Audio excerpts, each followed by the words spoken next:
Choice, your creative superpower. We have the power to manifest as we dedicate attention to our thoughts, but often miss opportunity to achieve the greatest good. Your superpower is waiting to be unleashed to unlock a fuller, more rewarding world for all. Join us every Thursday at noon Mountain Time for Choice, your creative superpower with Zoe Muro.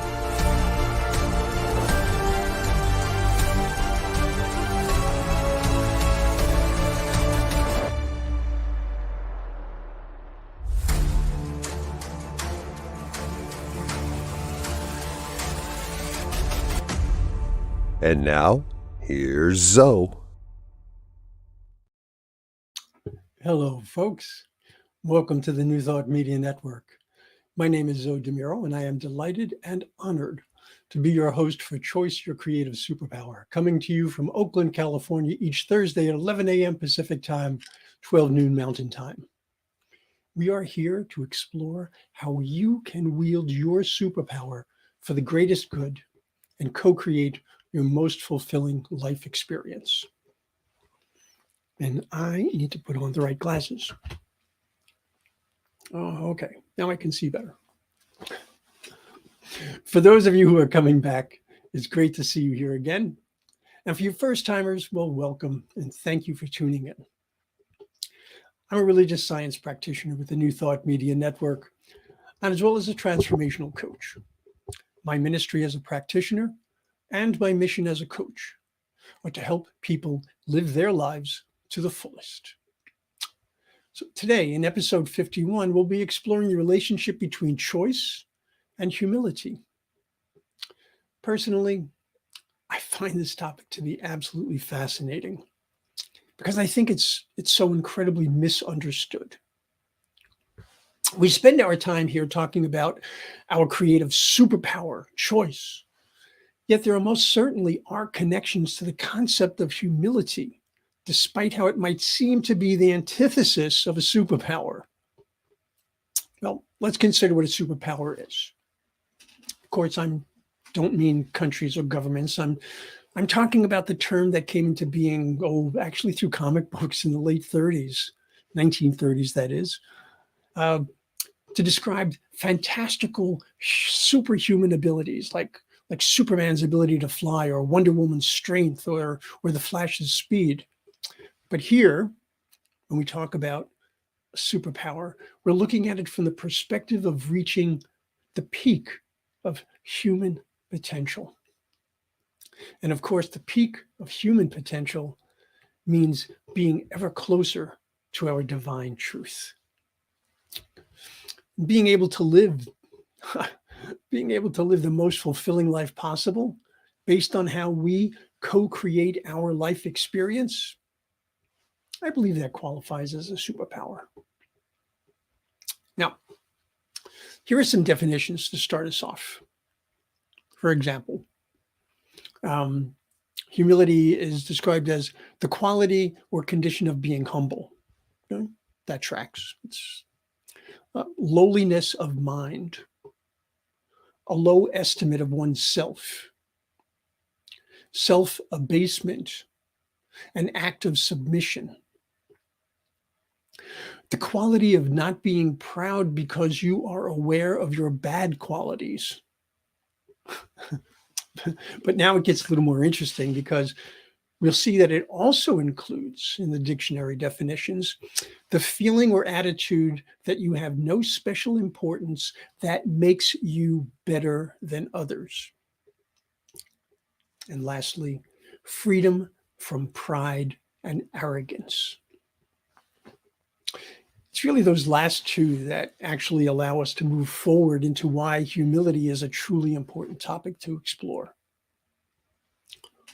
It's interesting to note, I believe it is, it's interesting to note that the vast majority of references to humility are associated with religious texts and beliefs.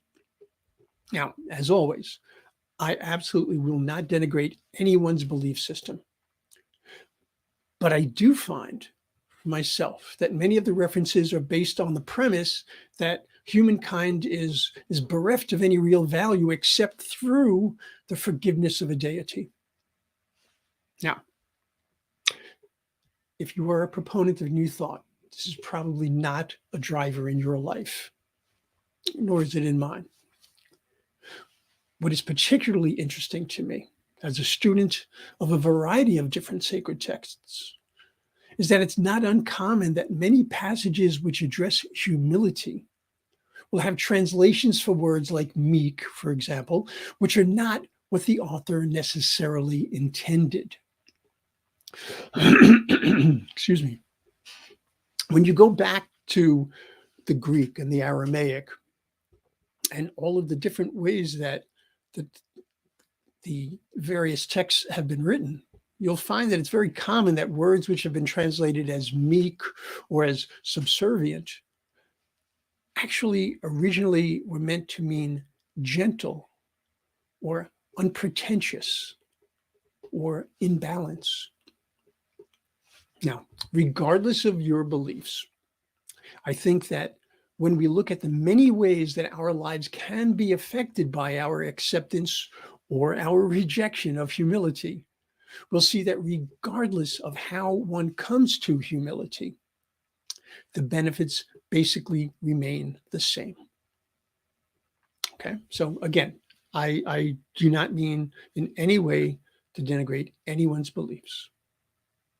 Okay, now, certainly we can look at it from the perspective of humility being essentially the antithesis, that's hard to say, of arrogance. And I think we can agree that by definition, arrogance is rarely, if ever, going to be considered to be beneficial in our life, bearing in mind that confidence, even unshakable confidence, is not the same as arrogance. But let me present some of just a host of benefits that humility can provide. Take a look at this. Okay. So humility can promote learning and growth, strengthen relationships, encourage collaboration, reduce conflicts, cultivate gratitude, enhance leadership, foster resilience, and even promote a positive and healthy self-image. Not a bad combination of possibilities.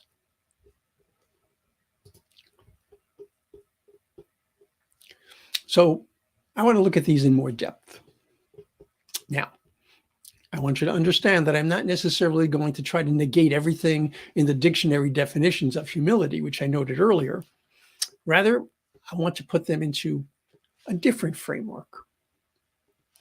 The first choice regarding humility that I would see as being of vital importance is to acknowledge that you, I, each and every one of us has intrinsic value and worth.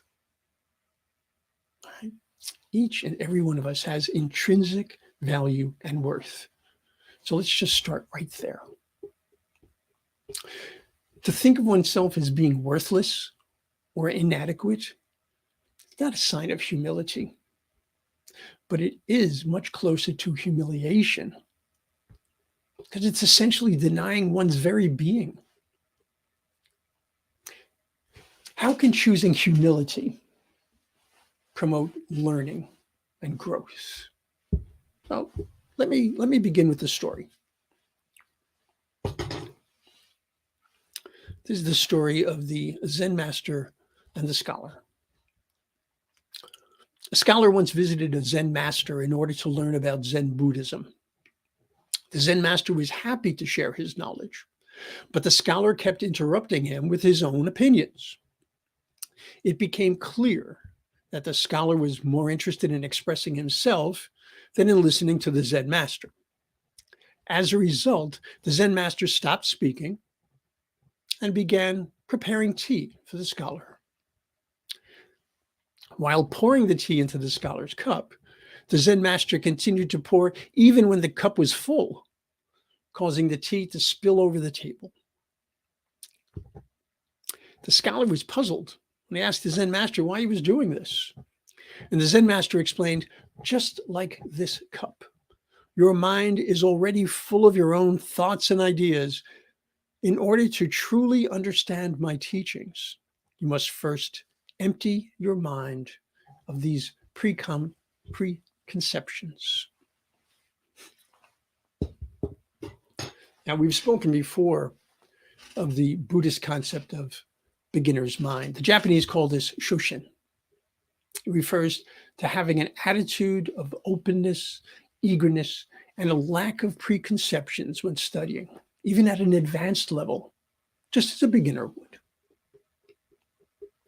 Choosing to be the eternal beginner ensures that opportunities to learn and therefore grow are not lost or rejected.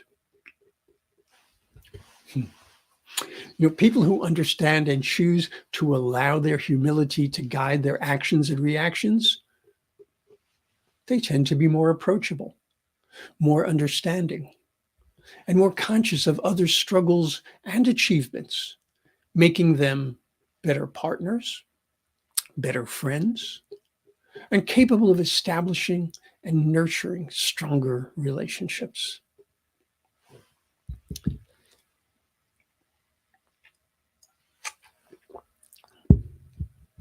When it comes to collaboration, choosing the path of humility promotes a greater opportunity for shared success, and it can even help avoid unnecessary conflicts. Now, we all know that conflicts do arise, right? They most certainly will. But even with the best of teams, when conflicts arise, we have the ability to enhance conflict resolution, right? If we aid it by the choices that are not ego-driven and allow for all voices to be heard and respected. Humility allows us to drop the construct that when someone wins, someone must lose.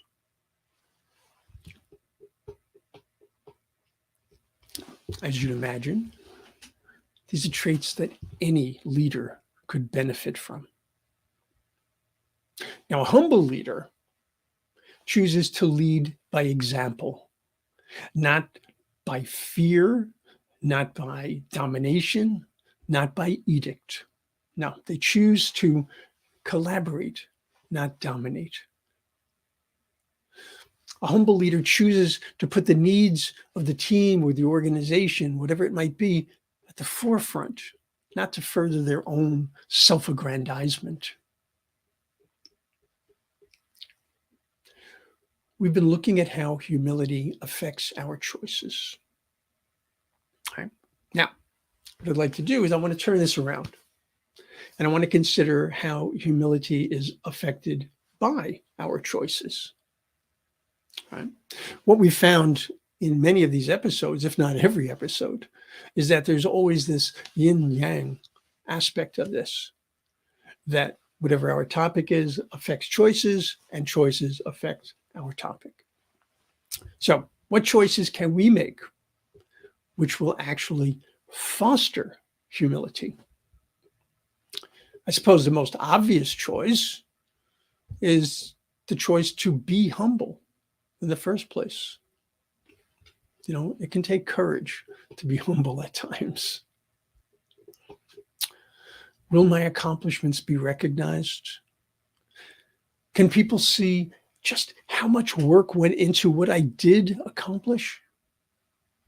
These are not uncommon, nor are they unrealistic questions. But what's the driving force behind them? All right, let's think about this. For some people, it might very well be arrogance. For others, it may be simply a lack of self-confidence. And for others, it can be fear. Fear of being misunderstood, fear of being ignored, fear of being overlooked. Any one of a number of things. Should questions like this arise, choose to take the time to dig into those feelings and to understand where they're coming from. Because your next steps on the path to positive humility are very likely there.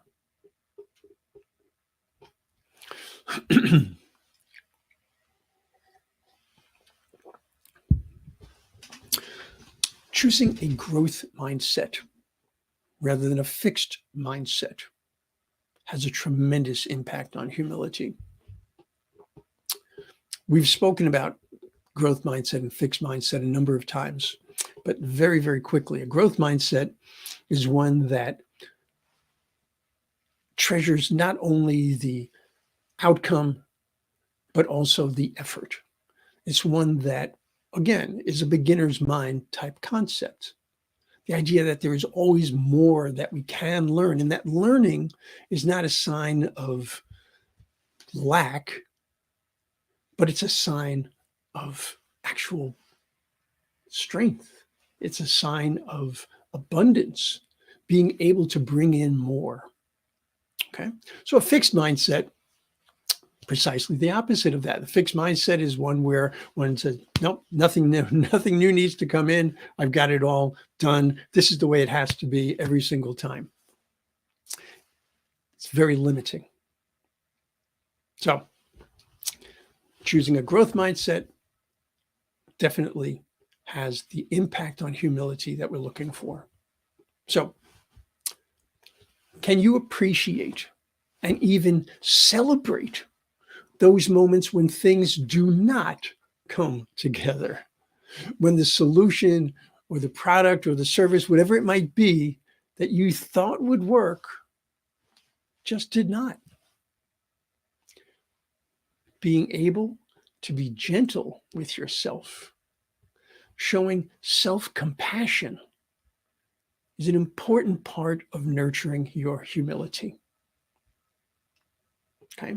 And please understand that there's a very big difference between just not caring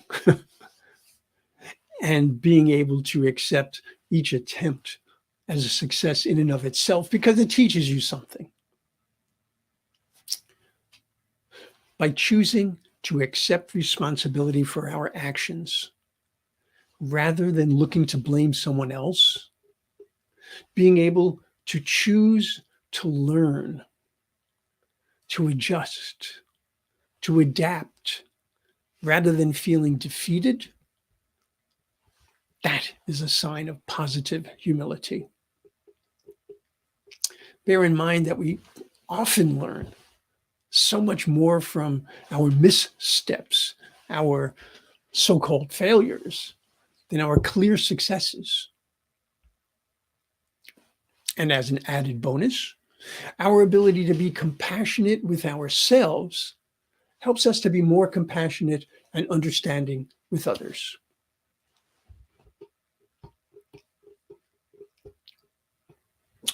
How do you handle criticism and feedback?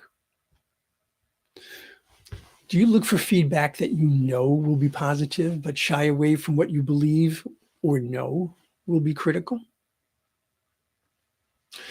If you struggle with hearing what we would probably call negative feedback, which is definitely not the same as a withering dismissal of your work.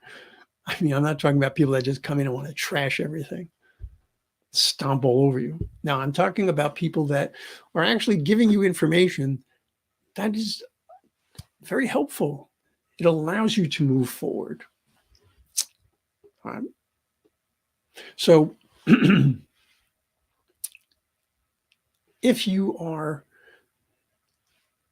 denying part of this, if you're saying, yeah, I like to hear the good stuff, I don't tell me about the bad stuff.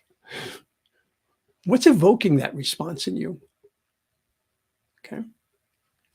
I've often wondered how difficult it must be for an actor if they put out a piece of work and then they get blasted by the critics, because that show or that movie is going to be out there for a very long time.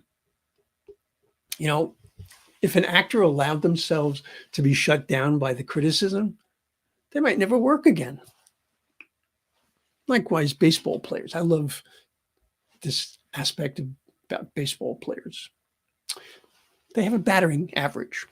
Now, a great batting average is considered to be anything over a .300, 300, with the highest professional career batting average being 366, set by the legend Ty Cobb. Now, very quickly, a batting average is calculated by dividing the number of times that you get a hit by the number of times you're at bat. So a player who hit every single time would have a 1.000 batting average. Perfect. So a phenomenon like Ty Cobb did not get a hit roughly 63% of the time.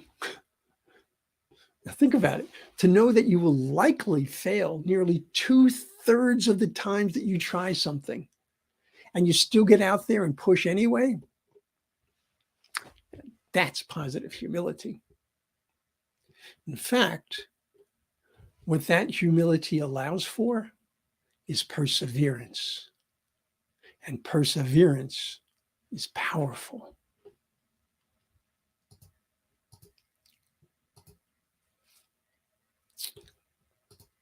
Oh, hello, Shay. Good to see you here. Shay is going to be hosting a show on the network very soon. Really looking forward to it. Okay, let's see. Where am I now? We're talking about perseverance, right? Right. Okay. Now, speaking of perseverance, there's a quote from actor and director Frank Crane that I really like. Let me bring this up.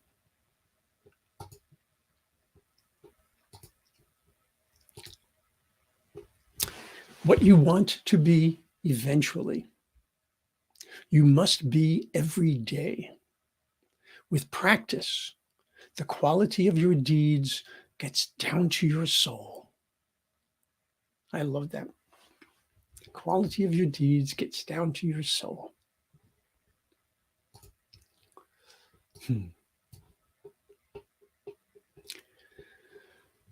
Choosing to acknowledge one's limitations might sound counter to our ability to be confident, but as it turns out, people who choose to do so have a better opportunity for growth and a greater experience of growth, as they are more likely to see what is there, to see what needs to be added or subtracted, and then to take action.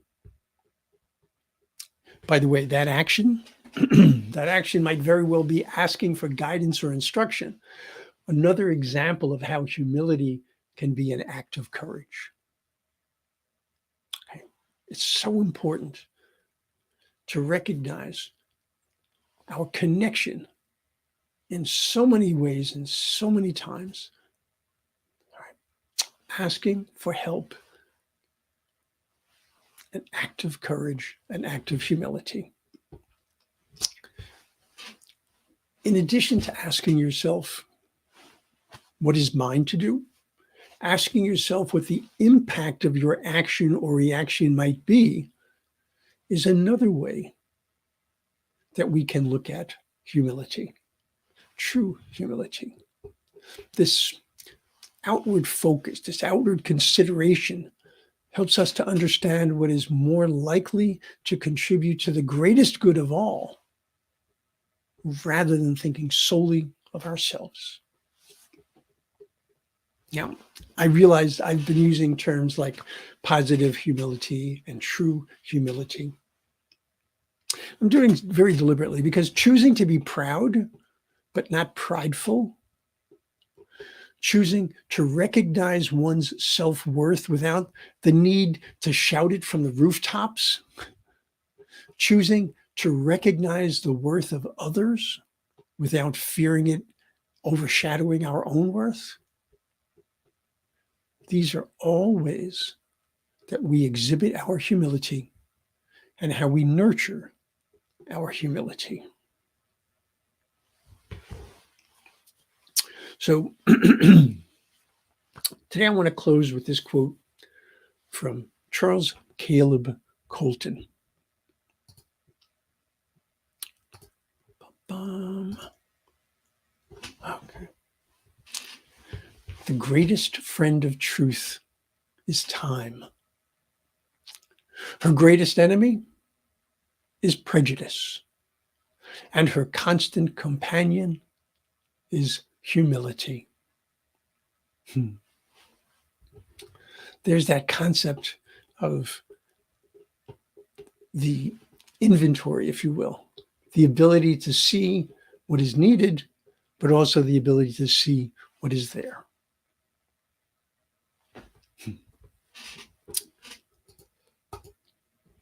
Well, folks, that's going to do it for today. I would love to hear what you think about choice and humility. So I invite you to email me at zodemuro@gmail.com.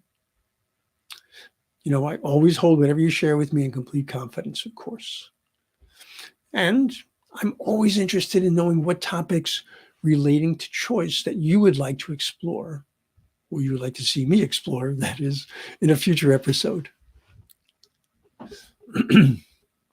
I'm also looking forward to having people come onto the show to discuss an aspect of choice. Once again, you can send me an email at zodemuro@gmail.com.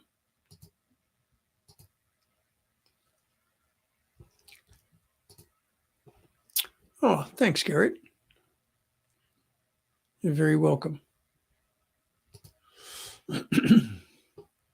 Okay, so let's see. As always, as much as I enjoy your spending time with me this week, I want you to go to ntmedia.org, and I want you to see so much of what we have to offer. Let me just give you a few highlights from today. Today at 12 noon Pacific time, which would be 1 p.m. Mountain time, check out Finding the Joy in the Journey with the amazing Reverend Gina Calvario-Krupka. And our special guest today is Karen Drucker. Should be a very good show. At 1 p.m. Pacific time, 2 p.m. Mountain time, the Vibrant Living Hour with the ever-vibrant practitioner, Ken Ludwig. At 3 p.m. Pacific, 4 p.m. Mountain time, a fairly new show. This is Reverend Brock Ford's Spiritual Toolkit. And of course, at 7:15 p.m. Pacific time, 8:15 Mountain time, evening prayer. So if you're looking for prayer, for meditation, information, discussion, even if you're looking for good news, well, you know, we've got it.